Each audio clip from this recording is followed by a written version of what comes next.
Marissa, it's such a pleasure to have you here today. Thank you for having me. Welcome back to Stanford. I'm very excited to be here. I'd love to start out with your time at Stanford here. So you came in pre-med with ambitions to become a physician, and you transitioned over to symbolic systems. What was that pivot like? So I was very precise in what I thought I wanted to do. I had looked at a lot of schools before picking Stanford, and in those travels I had met this really fascinating woman, very famous pediatric heart surgeon who works at Duke, and her name is Marjorie Tripp. And I talked to her, and she said, "Oh, you know, I'm a doctor. I do extraordinary cases, but I also teach at the med school." And I thought that sounded just great. So I realized, like, I wasn't as interested in hearts, but I was like, "Oh, I'll be a pediatric neurosurgeon. I love kids. You know, I'm very interested in the brain and how it develops." So I came here, you know, very intent on that. And through my freshman year, I took the chemistry core, started getting going on the biology core, went home for the summer after my freshman year, and kind of compared notes with all of my different friends. I'm from Wisconsin, who had gone to different schools, and I realized that we were learning, you know, very much the same things all over. And I thought, you know, I'd had the opportunity to go to University of Wisconsin-Madison. It's a great school.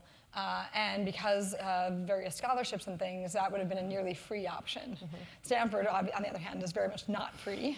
And I thought to myself, you know, wait, like, you know, I'm emptying my parents' retirement account. We're investing a lot here, and I should do something at Stanford that's really unique to Stanford. And something that can be done just especially here. And so I started thinking about, you know, the fact that I would have a lot of time later in life to specialize and go on and probably do other degrees. And so I started thinking about what I wanted to do. And as I was flying back that fall to come back for my sophomore year, I was going through the course catalog, and I found this department called Symbolic Systems. And it had philosophy, psychology, linguistics, and computer science all wrapped into one. And I knew that, you know, Stanford's very strong in psychology, very strong in computer science. I had taken CS 105A the previous year, which is funny because it's the computer science course for non-majors.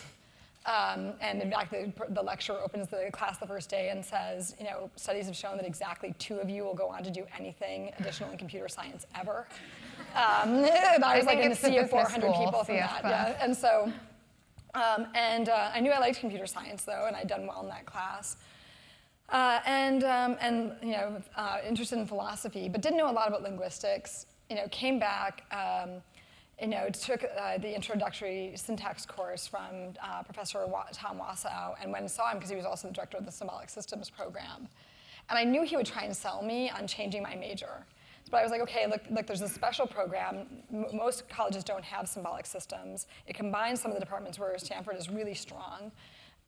You know, it was something that was of interest to me. And the idea of symbolic systems is, you know, really how do people learn and think? And so that interest that I had in neuroscience was carried over because I realized I was less interested in cutting up brains and more interested in how do you learn, how do you think? Because it's cognitive psychology, how do people learn?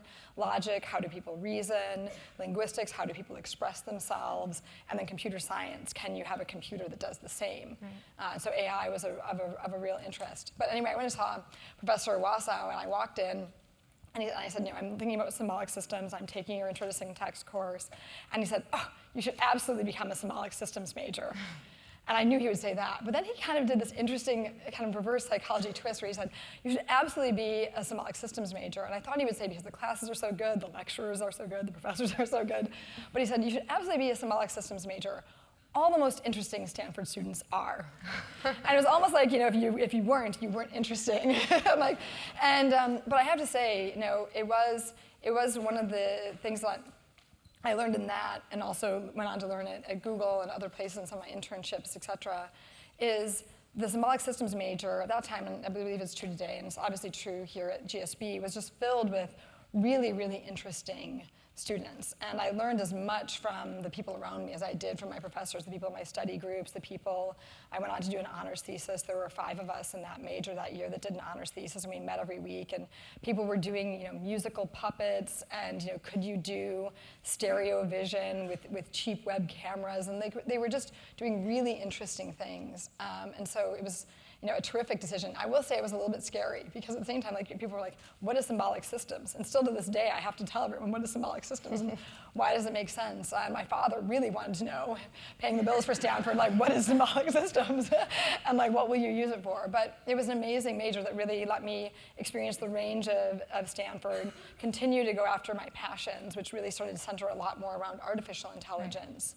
And it also set up a really amazing set of opportunities post-Stanford. That's great. So one of those opportunities included joining a 20-person startup, which turned out to be the right choice. But at the time, what was that decision like, turning down offers to teach at Carnegie Mellon or to go work for McKinsey? Yeah, at the time, Google was just 8 people. It was the spring of 1999. It's funny because I actually spent the 97-98 school year living in Schwab. And I wasn't a business school student, but they have about 20 other students who live in the dorms for balance, so I was one of the balance people in Schwab. And it was the first year it was open, and I would go down every night and work out on the treadmill, and there were all these GSB students who were very curious about who is this person who's not in the GSB that's on the treadmill every night. And they would come, and then when they would find out I was computer science, they'd be like, I've got a friend with a startup, or I've got a startup. So I would literally go down to the Schwab treadmill and get job offers on the way. So that was kind of the process, and it was just that time. The internet was very heady, and so it was very easy to pick up offers. In the end, I picked up about 14 offers, and I had to sort of sort and shift through them all. Shift and sort through them all, and there were a lot of different things that weighed on me at the time, and it was easy for me to pick the best offer of each type, right? I knew if I was going to do consulting, I was most interested in McKinsey. If I was going to do a big company, I was most interested in Oracle. Mm-hmm. I had done a lot of lecturing here at Stanford, and I had an offer to go to Carnegie Mellon and lecture in their computer science program. And so if I did that, I would go there. If I did a startup, it was probably going to be Google. But I found it very difficult to integrate across the different disciplines because the job offers were so different. So I went and I thought a lot about it. I procrastinated a lot. I told myself I had to make a decision on May 1st.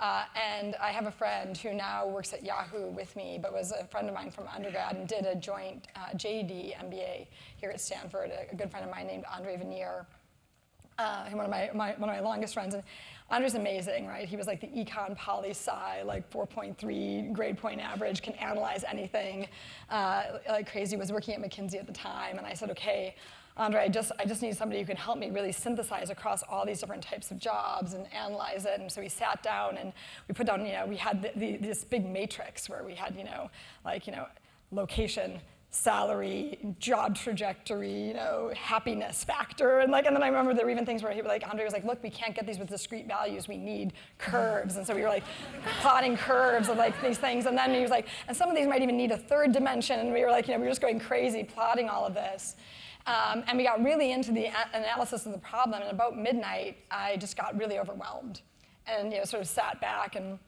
I just got very emotional, and Andre just didn't really notice because he was deeply involved in graphing.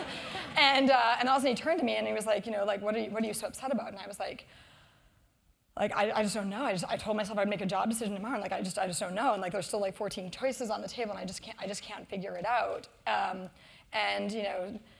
Got really kind of upset and overwhelmed. And Andre, I think not really kind of quite where my head was at, said, well, Marissa, this has been really fun for me.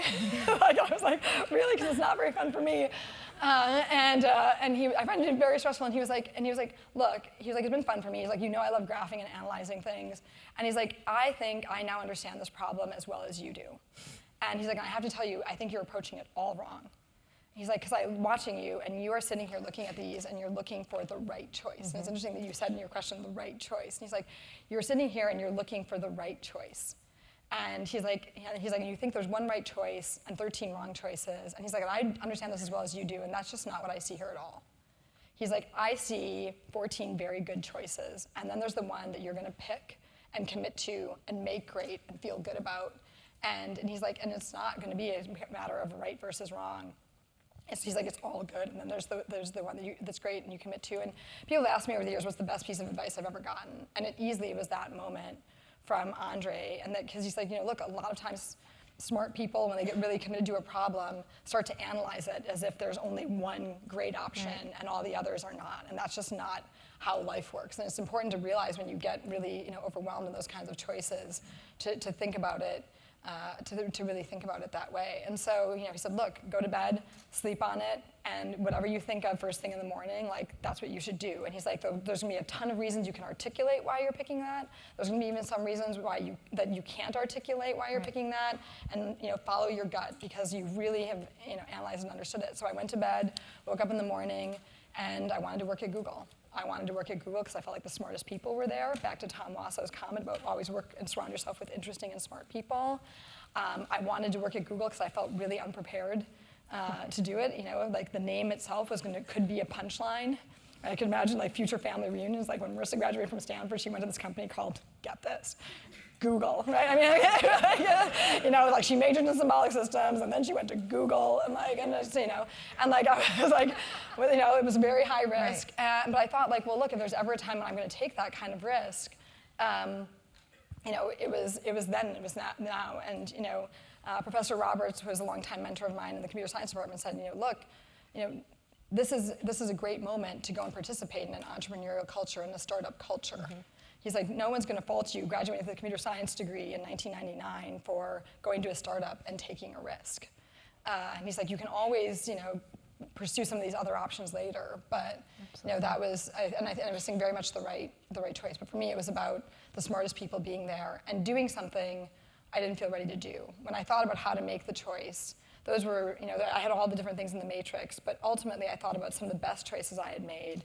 And almost all the best choices I had made, choosing to come to Stanford, changing my major, different internships I'd gone to, they were all very different types of decisions, but the two things were I always looked for the smartest people I could find, and I always did something I felt a little unprepared to do. Absolutely. So now it's come full circle because your former mentor at Google, Eric Schmidt, teaches a course here at the GSB. And I had the privilege of speaking to him this morning about you, and he had to say about the Associate Product Manager program that you started at Google, that it was, quote, influential in changing the industry forever. It produced all of our best leaders and many leaders of startups around us. So given that, what is it that you are most proud of from your time at Google?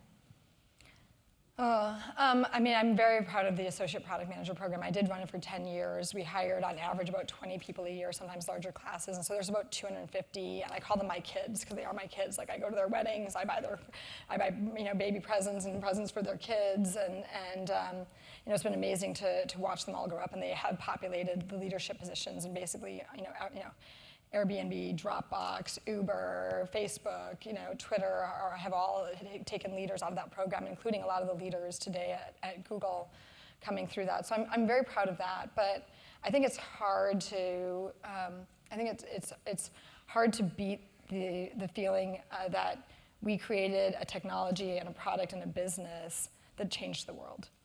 When you look at Google, and it was just a privilege and an honor to be part of a team and play a role in that. I still remember I started at Google in June, and that December, in the startup lifestyle, you don't get a lot of time off, and I managed that December to get away and go to Switzerland, and I walked into a cyber cafe.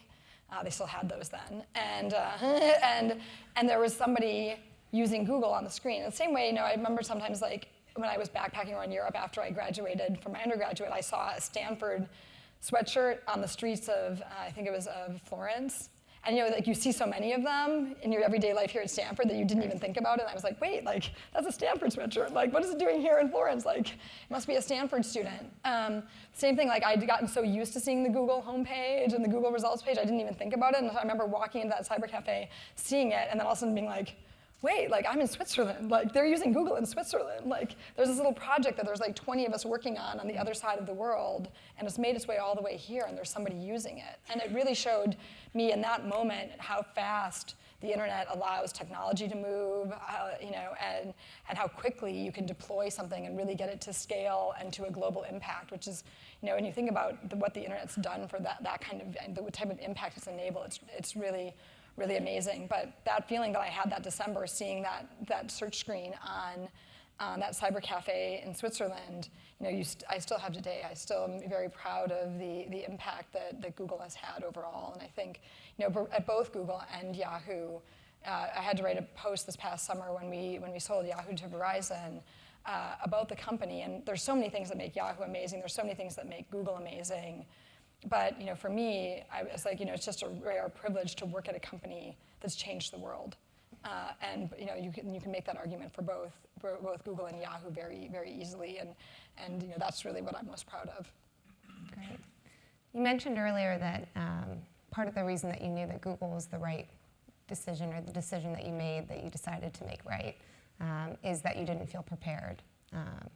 So stepping into Yahoo as the 4th CEO in 12 months, turning the company around from a media business into a products company, did you feel prepared for that role? No, and I think that's probably one of the things that attracted me to it. But I think the other element of it is, I'd always respected, I'd known about Yahoo. I knew about Yahoo back when it was still Dave and Jerry's Guide to the World Wide Web. And Jerry Yang used to keep notes about what the new cool site for the week was going to be in his CS directory. So we were always trying to hack his account and and hope that he had left the permissions as world readable, and we would all get a little insight into the new websites that were going to get added to the Yahoo directory that week. And so I'd known about Yahoo very early on, and obviously at Google, we really looked up to Yahoo. Landing the Yahoo account in the summer of 2000 was a huge step forward for the company, and something we had worked on and towards the entire time I had worked there. So we'd worked on it for more than a year when it finally came together. People love Yahoo, and I think that when I look at the service and the role that it's played in the industry, I think a lot about the products and the services and things we all create as art, because they really are. And a couple of years ago, I met a friend in the city who has a little gallery as like a side business. I said, well, how do you decide what artists to put in the gallery? And he said, well, I like local artists because I like to support local people. And he's like, but I also I like art from people who are nice. And he's like, because life is too short to work with people who aren't nice. And he's like, and also with an artist, you can feel if they're not nice in the art. And I thought that was really interesting, because you can feel like when you're in an art museum and you look at a piece of artwork, you can feel when the people who they're kind of tormented, or there's they're angry. You feel it in their artwork, and I thought that was actually really insightful. And when you think about it, and women in particular relate to this, like you can tell when the designer of your clothing likes women or not. Okay, you can particularly tell it on like shoes and other things, but you can feel that. And I really think that at Yahoo in all those years, I really respected what they created and what they built, but you could also tell that the people at Yahoo were nice and were fun, and their hearts were in the right place. And even though there was a lot of times when the leadership and the board and all those different parts of the company had their challenges, you could tell that when you used the service, the people there really took a lot of inspiration and joy out of the work that they did. And my hope was going to Yahoo that that layer of the company was still there, and it very much was. That's great. So building on that point of the talent within the company, you were highly acquisitive in the earlier years of your time at Yahoo. Some acquisitions were for technology, others were acqui-hires. Do you think that was enough to transform the company's core mission from being media-oriented into a products company at the leading edge of mobile? Well, I'm proud of the different things that we did, and I think that there's a lot of different elements to what has unfolded at Yahoo over the past few years. But the one thing is we had about a $5 billion base of revenue that was declining about 10% per year. And when I got there at Yahoo, one of the things is I like to work hard. I'm a workaholic, and I like to work on really hard problems. And I got there, we sort of looked at the 10 to 12 different lines of business, and every single one of them was in decline. And when I asked the current leadership of the company, how are we going to get any of those growing, nobody had any ideas. The answer was they're going to decline. They're going to decline for the foreseeable future. They're going to decline based on industry trends. They're declining. That's a pretty harrowing diagnosis when you're the new CEO coming into a turnaround of like, wait, like I've got to get revenue growing, and we've got 10 business lines that are all decaying, and we're losing about $500 million a year of top line. And no one has any idea how to turn it around. And so when you're a turnaround CEO, you've got to make a decision. Like, can you turn around the existing lines of business and get them growing again? Or do you have to invent new lines of business? And so it became very clear within a matter of weeks of arriving, like we needed to create new lines of business. And so for us, that really became about mobile, not only just products, but mobile. And the issue was that Yahoo, when I arrived, had, depending on how you counted it, between 30 and 60 mobile engineers in a company of 14,000. So basically, at about $11 million in mobile revenue in 2011. It makes it easy to remember. So you're like, wait, like $11 million of revenue inside of $5 billion, 30 people inside of 14,000, and I've just told the whole board we're going to turn the company around by betting on mobile. And so we said, okay, like we really need to make this move fast. And the good news is, mobile was taking over the world, and there was a real, technology companies can reinvent themselves in waves. When you look at, IBM rode the wave to services, Amazon rode the wave to cloud. They didn't even really need to turn themselves around, but these kinds of waves can really lift companies. And I said, look, I think the wave that we need to catch is mobile, and we're late catching that wave, but we need to catch it. So we went about doing different types of acquisitions. But I would say, I always thought of the acquisitions in three different buckets, kind of small, medium, large, and the small, medium, and large each had a different purpose. We bought a lot of small companies for the talent, getting teams in the door and getting them in the door quickly enough because we needed to move fast and just start shipping mobile products, getting the mobile apps out there, start growing our user base, which at the time was tens of millions of users on mobile. Today is 650 million. Grow that mobile revenue from $11 million to last year it was $1.5 billion. So we grew $1.5 billion of revenue in about 4 years. And so we needed to put, and now it looks easy and looks like it was the right bet, and the strategy looks like it worked. But at the time, there was a lot of debate. Should we do HTML5 or should we do mobile apps? Does BlackBerry matter versus iOS and Android? And we made, to credit to the team, we made a lot of those decisions, those strategic decisions, right in the moment when we got there. The issue is revenue remained flat because we also had this decline that we were trying to fill in the gap. So even all that growth just basically offset the revenue that was otherwise leaving the company. But we did small acquisitions for teams. We did medium acquisitions for technology and teams. Basically, for example, I called them building blocks. We bought a company called Zobni that was really good at organizing contacts and analyzing your email. And we bought that to become a new foundational block for Yahoo Mail, which is our biggest product. And then we also took some big strategic bets like Tumblr and Brightroll, because I really feel that if you look at technology companies, they reinvent themselves through acquisitions. Sometimes a new product idea comes from within, like Amazon Web Services, but a lot of times if you look at Google, how transformational Android and YouTube were for them, Facebook, how transformational Instagram and WhatsApp are, you've got to make some big bets, and those can really help reinvent. And so I felt like we needed to do everything that we could, given some of the size of the task, to both work to invent new business lines inside, but also try and inject new talent and new strategic ideas that could help with that reinvention. And despite the fact that strategy seems to have played out fairly well, you remain, as CEO, as a company, you remain under a lot of public scrutiny. That's perhaps never been the case more so than today, given the privacy concerns and security. So given that, as a leader, how do you rise above the criticism, and as a person, how do you not take that to heart? A couple things. I don't read it, and that might sound tone deaf, but I feel like if you read it, it changes who you are and how you think about things. If one of your decisions gets reinforced as being super, super smart, but it's actually wrong, and you read that, this was the smartest decision ever, reading that's going to make you less likely to abandon it or change course.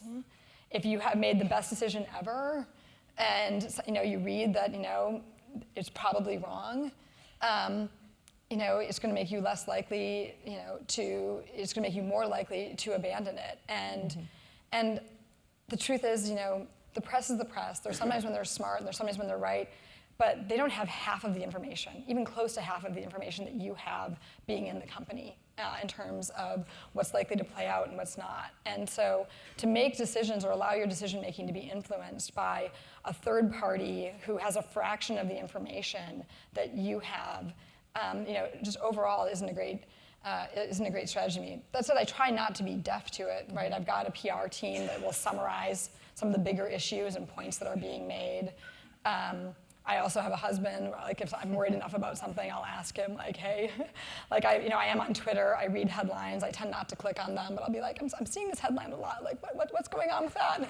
Yeah. I do read other things, I just don't tend to read things about Yahoo or myself. I try and have those, because I also think like if you're gonna get criticism, it always sounds better coming from someone who loves you, or someone that you work with and have a relationship with. I remember there was, less of a scholar and pundit, but I remember I saw an interview with Bradley Cooper, the actor, on a late night talk show once, and he said, you know what I've discovered?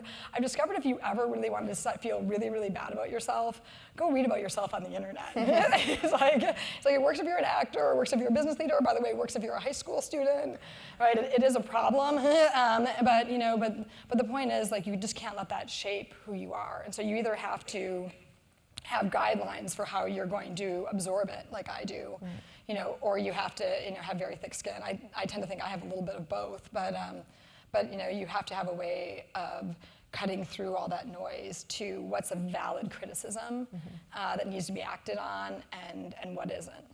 We have a motto here at the GSB, it's somewhat tongue-in-cheek, that feedback is a gift, and all feedback is well, a I gift. think, on the flip side, one of my favorite colleagues at Google is a guy named Alan Eustace, and he rolled this thing in a one-on-one once where he just said, Marissa, the one reason that criticism hurts is because it's almost always some percent true. Right? The question is it 1% true, or is it 75% true, or is it 100% true, right? But he's like, that's why criticism strikes a nerve with people, because there's almost always some truth to it. Absolutely. And in light of that, how did you think about absorbing the feedback from Yahoo employees and from those outside of the company about both your own personal decision to return to work shortly after the birth of your 3 children, as well as your policies regarding employees working remotely and the family leave policies that you put in place? Yeah, I think that's probably, there's been a lot of things that have been misunderstood about my time at Yahoo. I think that my thoughts on all of those things and how they actually played out are probably the most misunderstood.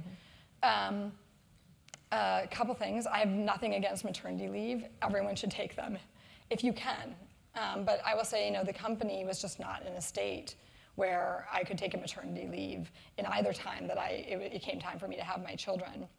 When I was at Google, Google has glorious maternity leave policies. I had been there for 12 years. I could be between a combination of, time that I had stored up as well as maternity leave. My plan was to take a 6-month leave. Right, and Google wasn't even going to turn off my stock vesting. I was going to have one of the best compensated maternity leaves of all time at Google, and and then this opportunity at Yahoo presented itself, and I remember thinking, wow, like if I take this, 2 months after I get there, I'm going to have a baby. Like I can't be out for 6 months. I can't go and be CEO for 2 months and then be gone for 3, 4, 6 months. And that just also wasn't fair to Yahoo given the state that it was in and how much time was really of the essence to catch up in the mobile race, et cetera. And so, I thought to myself, I just am going to have to do this in a different way. I'm going to have to push to come back to work sooner. It doesn't mean that I don't think it's reasonable to have maternity leave or would advocate for people giving up their maternity leave the way that I did. But this was an opportunity. I had an obligation to my employees, to my shareholders, and I also felt that time was incredibly important. At the same time, I also said to myself, okay, I've got to come up with a way to make sure that I can also be the best mother that I can be, right? And so what we basically came up with is I was out for 8 to 10 business days, and then I was back in the office. And a lot has been made of it. It's been called a nursery. It's actually a small closet space off my office. But I would bring my son in to the office with me. So we joked that like the first day he came to the office, he had this little Ralph Lauren like navy and white little suit thing. It was like, it was more comfy. It was like kind of knit, but it was like he had like his office wear. He was like the business baby. And so he came in and he was there in the office with me, and I was there doing the job, being in meetings, and every 4 or 5 hours I would go in, see him, do a conference call. It turns out kids, when they're learning to talk, they just need to hear a lot of language, and so I would just be on speakerphone, so my son understands revenue and EBITDA and everything really well, and so that's sort of how we worked it, and it wasn't ideal, but I had a lot of time with him. I think I had a lot more time with him than most people recognize, and I almost ended up doing my maternity leave inverted, right? Some people are home for their maternity leave, like calling into work. I happened to be at work with my son there, but it ultimately worked. It gave me the time that I needed to be CEO, and also the time that I needed with him. And then, when we went to revise our family leave policies, because Yahoo previously didn't have very generous family leave policies, we said, look, I really believe in taking it from the child's viewpoint, and said, look, because there's so many different ways to have children now. There's biological mothers, there's adoption, there's traditional families. And I said, okay, flip it around from the child's perspective. Any child of a Yahoo should have, let's call it, at least 2 months at home with their Yahoo parent. Be it mom, be it dad, et cetera. And then biological moms, of course, also get state-afforded leave. And so what we do now is any parent, any new parent gets 8 weeks in the first year of the child's life, and biological mothers can get up to 16 weeks, so basically 4 months of time off. But that was something that was overall important to me, because that time, whether in my case I was spending it in the office or you're spending it at home with your child, is incredibly important. And for the work from home, I may be eventually, just always the poster child for, being anti-work from home. I actually have nothing against work from home. My brother works from home.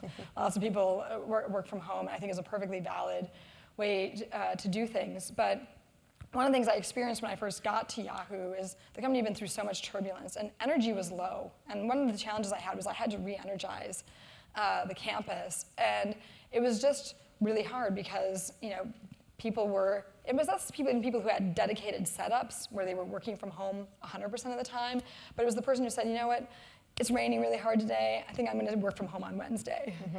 And I would have high-performing Yahoos coming and talking to me and saying, hey, you're here, we're building all this stuff, we're doing all this stuff, and it's really frustrating that every now and then I've got this person on my team who just doesn't show up for work and says they're working from home, but it doesn't really feel like they're working from home. Mm-hmm.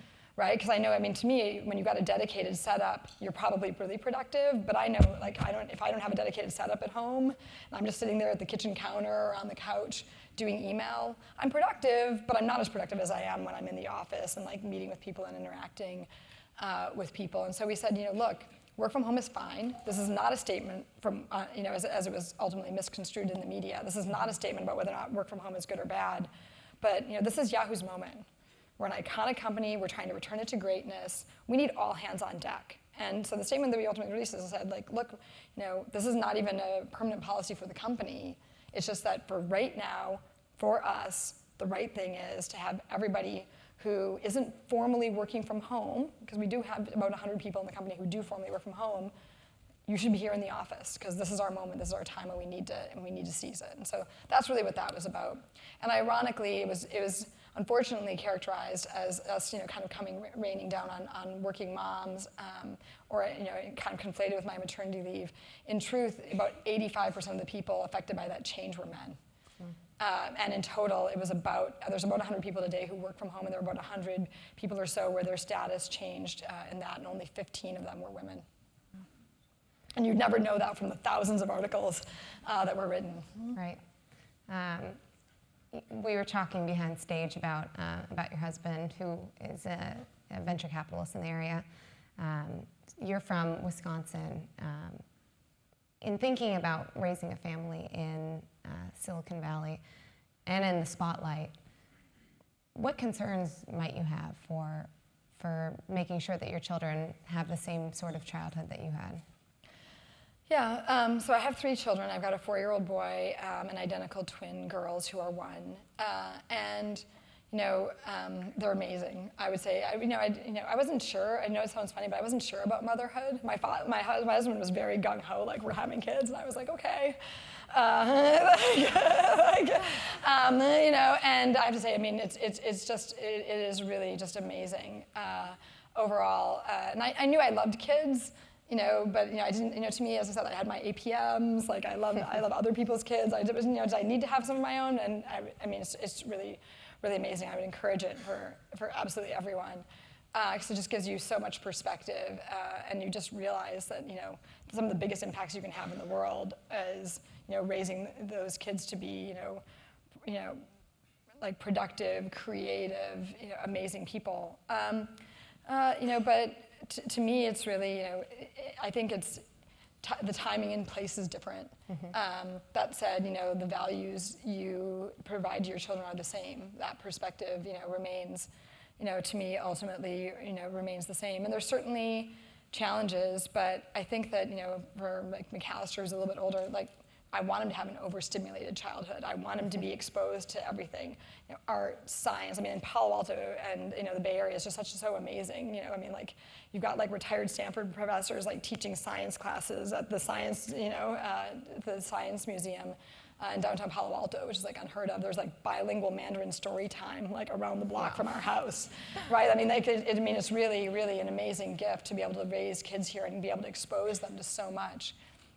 And so helping them get exposed to that, but also having them realize that, that the whole world isn't like that. And having them, my husband's from Denver, I'm from Wisconsin, go home, see, the way, different parts of the country work and feeling that is important. And even more so, different places in the world. So, we tend to travel a lot and we want to make sure that we expose our kids to a lot of different things. But interestingly, I had a Stanford professor, Terry Winograd, who raised 2 absolutely terrific daughters. And I really admired the way that he raised his kids. And I'm friends with his wife, and I asked her one time, I said, what's your girls are so terrific, like, what did you do? And she said, 1, like travel's really important. Them understanding, Silicon Valley's context in the world and, how lots of different people live and work is really important. But she also said the other thing is she's like, a lot of people worry about all the success of Silicon Valley and all that and the effect it will have. And I think that weighs on everybody. But she also said the thing you have to watch out for, she's like, because of the proximity to Stanford is that, you really need to make sure that they understand that it's an issue of like academic and intellectual self-esteem. That like everybody here is so smart, and like when they're going to Palo Alto public schools, right? They're going with the children of brilliant engineers and brilliant professors and Stanford students, and that ultimately. Sometimes they don't necessarily understand how smart and how talented they are because of the context in which they grow up. So making sure that your kids are really confident, that they've got good self-esteem, that they know what they're good at, and that you're really fostering that is something that's really important. Absolutely. And you feel that's possible even within the context of them being in the spotlight? Yeah, I mean, I think that my view is I'm in the spotlight because of my role. They aren't, right? And and I'm very protective of their routines, their days, and you can scrutinize me. I've through my roles, I'm out there that way, but that's not really fair to them. And I think that overall there hasn't been a big spotlight on them. I think like their names are known, but we're pretty careful with what they look like, their identities, where they go, all of that type of thing. Absolutely. So we have time for one more question for me, and then we'll open it up to the audience. But fast forward a few months from now, the Verizon acquisition closes. What do you wake up excited to do next? Is it at Yahoo? Is it outside of Yahoo within the tech community? I mean, I think that right now it's too early to say. I mean, we're working overall on closing the Verizon transaction, and that's the most important thing that I'm working on right now. But given that reflection that I had last summer of like, what was it that what am I most proud of at Google? What am I most proud of at Yahoo? It's really that it's a rare privilege to work at a company that changes the world, because there's lots of great companies out there, but there's a rare few that really change the world and change paradigms. And I'm excited to work on that, whether that's at Verizon or at Yahoo or somewhere else. But that it's addictive. That ability to really try and help change the world, make an impact on the world for the better, and the fact that we now have so many tools that are available to our reach to really influence those kinds of outcomes is pretty amazing, and is an opportunity not to be lost. I think I speak for everyone in the audience when I say that I hope your future plans include teaching back here at Stanford.